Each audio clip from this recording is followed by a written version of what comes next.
So my argument is that the best way to survive is, number one, be a regional hegemon, and number two, make sure, to put it in Pentagonese, that's a foreign language, make sure you do not have a peer competitor.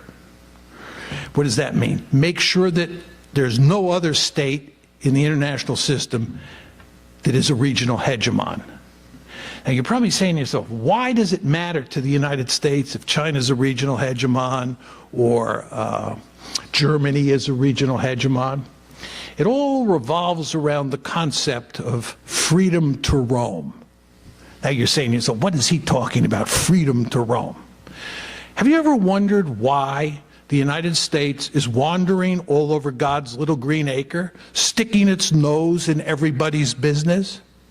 It's not simply because the United States is so powerful. It's also because we are free to roam.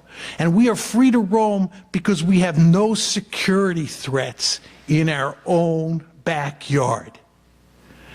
And what the United States cares about greatly is not allowing a situation to develop where a country dominates Asia or dominates Europe the way we dominate the Western Hemisphere, because it will then be free to roam.